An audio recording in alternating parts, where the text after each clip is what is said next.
मुंबई कुर्ला येथील बंटर भवनच्या सभागृहात federation of medical and sales representative association of India FMRAI च्या 27व्या अखिल भारतीय अधिवेशनाचे उद्घाटन करण्यात आले.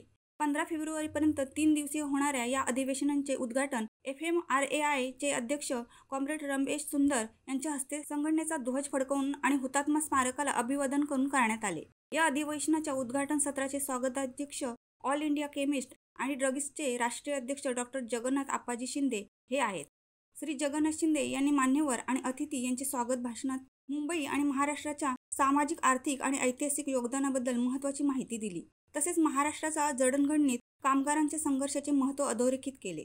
सध्याच्या परिस्थितीमध्ये औषध आणि आरोग्य क्षेत्रातील समस्या व आरोग्य यांचा उल्लेख करताना त्यांनी देशभरातील वैद्यकीय प्रतिनिधी, डॉक्टर्स, केमिस्ट यांनी सगळ्यांनी एकत्र येऊन संघर्ष उभारण्याचे आवाहन केले. तसेच 3 दिवसीय अधिवेशनास शुभेच्छा दिल्या. मुंबईतील सुप्रसिद्ध पोटविकार तज्ञ डॉक्टर संजय नगराळ यांनी आपल्या शुभेच्छापर भाषणात वैद्यकीय आणि आरोग्य सेवा क्षेत्रातील संस्थानांचे खाजगीकरण गेली 20 वर्षातील झालेला बदल आणि त्यांचा सर्वसामान्य जनतेवर झालेला परिणाम यावर सविस्तर मांडणी केली. कॉर्पोरेट हस्तक्षेपामुळे आरोग्य सेवा सर्वसामान्यांच्या आवाकाबाहेर गेल्याचे सांगून आरोग्य विभागाच्या वाढत्या गरजा, औषधीच्या वाढती किमती, सरकारी धोरणातील अल्प प्राधान्य याविषयी चिंता व्यक्त केली. तसेच सगळ्याच क्षेत्रातील मान्यवर मंडळींनी अधिवेशनात उपस्थित दर्शवून सर्व उपस्थितांना संबोधित केले. उद्घाटन सत्राचा समारोप MSMRA चे महासचिव श्रीकांत फोपसे यांनी केला.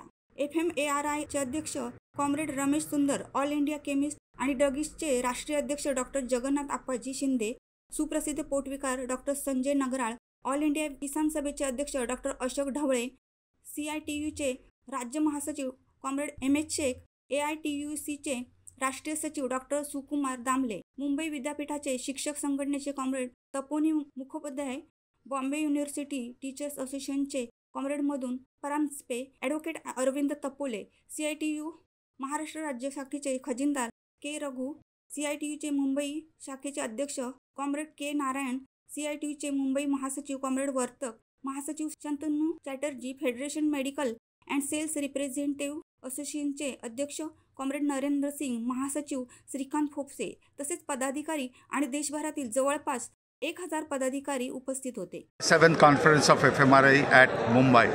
We chose Mumbai because this is the corporate capital, and also the majority of the, if you see among the 20 drug companies manufacturing in India, 13 of them are situated at headquarters. This is where the policies are implemented by the drug companies. How to increase the price, how the multinationals will come into India and see that the common people, they take the profit from the common people on drug prices and go out of the country. And this is also where the attack on the workers come. The policies design. What we are seeing today is that there is regular casualization of job of workforce. Number one. Number two, those who are getting jobs cannot keep the jobs also because of the inhuman nature of torture that is meted out by these multinational and the big companies. So we have decided in this conference, we'll decide. We have been fighting against this policy, especially to the central government. We have demanding that what is the job specification of the medical and sales representative should be defined under the statutory working rules. This government has come out with the statutory working rules, but they are not implementing the statutory working rules. So the huge exploitation of the workers leading to profitability of the companies, that we are taking a programs. We have been doing, we have done Delhi rally, we have done other mass programs, and we'll intensify our programs until unless we have a statutory working rules for the medical representative to secure their jobs, to secure their wages, and to secure that whatever the job they are doing, they can report to the company, because nowadays digitally they are controlling our reporting system. So they closed the digital app and we are unable to send our reports, and you are deemed that you have no work. And on the other side, we will also be pursuing in the central government through agitation. We have already done a digital signature campaign for reduction of medicine prices based on the cost of production. We are telling no profit. The company should earn profit, but it should be based on the cost of production. There should be a drug price control order based on the cost of production, not on the market pricing. And the government should not take taxes from the ailing people on medicines. That should be reduced to zero GST. These are our demands that we'll discuss from here, and our individual demands against the employers that also we'll discuss here. And that is what we are coming out from the conference to heighten our movement further so that the common people of the country are benefited. The sales promotion employees can work with their heads high. Thank you. Federation of medical आणि sales representative association of India हे भारतातल्या विक्री आणि संवर्धन कर्मचारी औषध उद्योगाच्या कर्मचाऱ्यांची संघटना आहे. याची ऑल इंडिया मेंबरशिप जवळजवळ 1.5 लाख आहे आणि 3 वर्षातनं एकदा जे अधिवेशन होतं ते ह्यावेळी ते होस्ट करण्याची जबाबदारी महाराष्ट्रामध्ये मुंबई युनिटवर पडलेली आहे आणि आज त्याचा म्हणजे इनॉग्रेशन होत आहे. इनॉग्रेशन सेशन आत्ताच कन्क्लूड झालं आहे. देशभरातून डेलिगेट्स जवळजवळ 900 डेलिगेट्स देशभरातून आलेले आहेत, सगळ्या राज्यातून. आणि ही संघटना मेडिकल रिप्रेझेंटेटिव्हच्या प्रश्नासाठी लढते. ही कामगार संघटना आहे मेडिकल रिप्रेझेंटेटिव्हची, मेडिकल आणि सेल्स रिप्रेझेंटेटिव्ह औषध उद्योगातली.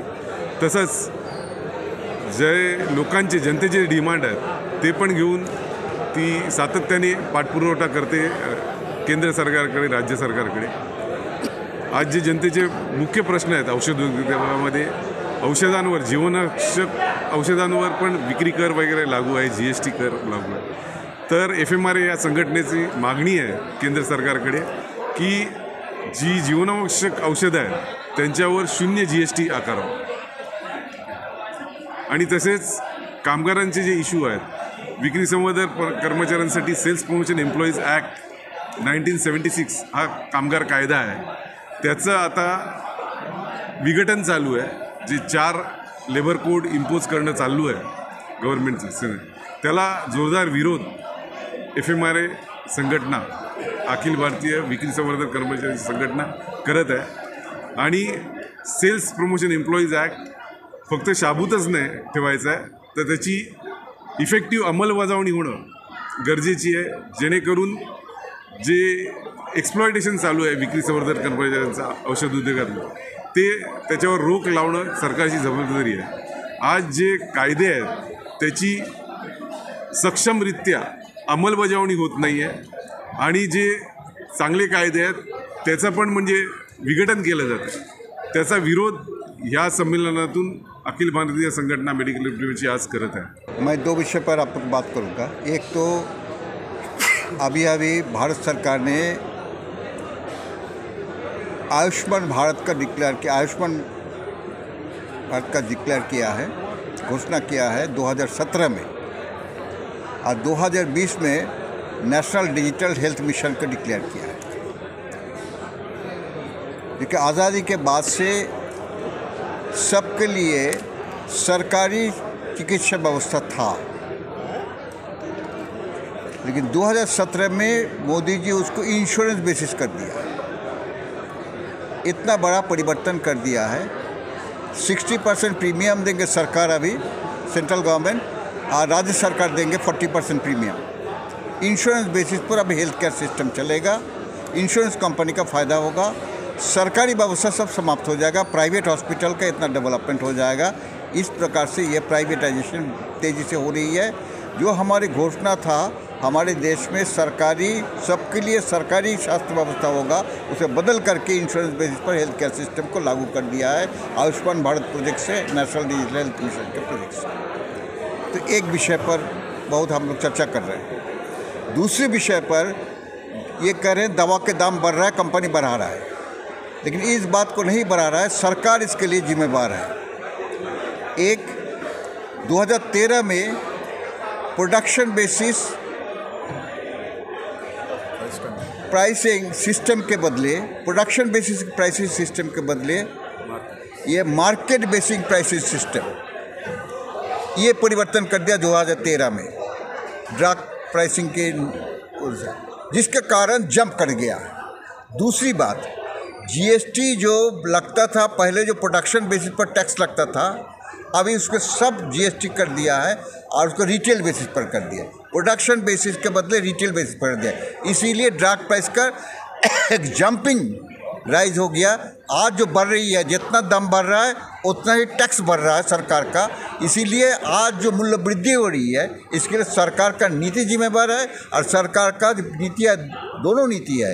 एक तो है कि ड्रग प्राइसेस प्रोडक्शन बेसिस पर रिटेल बेसिस पर कर दिया है, रिटेल बेसिस पर प्राइसिंग, और दूसरा बेसिस पर प्रोडक्शन प्राइसिंग के बदले ये मार्केट प्राइसिंग सिस्टम, ये दो के कारण आज मूल्य वृद्धि हो रही है। जनता सोचती है कंपनी बढ़ा रही है, कंपनी नहीं बढ़ा रही है, ये सरकार का नीति के कारण बढ़ रही है।